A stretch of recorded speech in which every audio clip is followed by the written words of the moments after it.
Young Earth creation, while not a derogatory label, seems to be a response to the deep time evolutionist stories told in 99% of all public schools' science textbooks.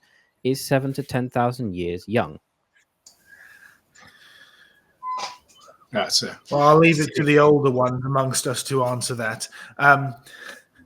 I think it makes a good point of what do we mean by young Earth creation or young Earth creationism, because what term that I prefer to use is biblical creation.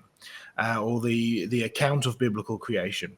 And the reality is what we're dealing with when we're talking about young Earth creation is the idea or the belief that if you take Genesis literally, you get to a literal reading of Genesis, which is 6 days of creation, 1 day of rest, between 6 to 7,000 years ago, 10,000 years at the max, which you get from believing Genesis from the very beginning. So yes, 6 to 10,000 years is not very young.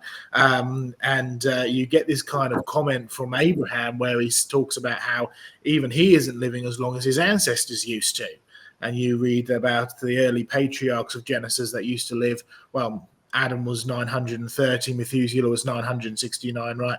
These people lived a long time, much, much longer than today. We just heard about Moses, right, who lived to 120. And so this idea of 6 to 7,000 years being young is only ever referred to as young in light of the idea of the antiquity of deep time, as in millions of years, right? Which we'll talk about a little bit later as to where that idea actually came from. But any other comments, folks? Well, I used to think 50 years old was old, but now I don't.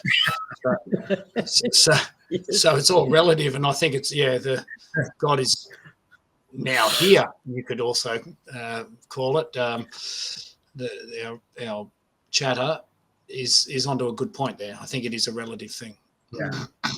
Yeah, I've got no doubt that it was invented as a derogatory term.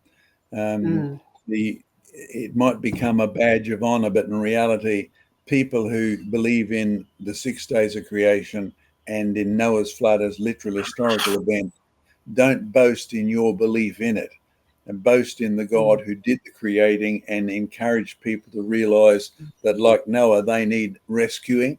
Like Noah, they need to be on the ark of salvation.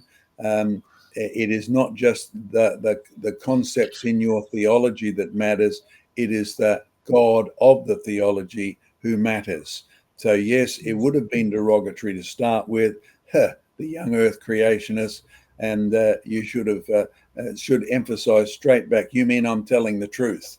So bounce back, put them in their place, because you've heard me say over and over again, Richard Dawkins lies about the evidence because the Bible is emphatic that he actually knows the evidence. In fact, his admission of being a cultural Christian tells you he knows what a Christian is, but he deliberately doesn't want to be a real Christian, just a cultural one. Won't do him any good. And you and I have to tell him, even if he hates us for it, it's the only way he's ever going to actually be saved, by being told the whole truth and nothing but the truth. So when you have a look, remember people who believe in the old earth, and I'm the most senior gentleman on this staff here at the moment. I have been alive long enough to see the world change its age by billions of years. And it's a point of humor that we make of it. Hey, when I was young, the world was only 3 billion years old. Now it's 4.6. I've been here a long time. So all of those sort of things.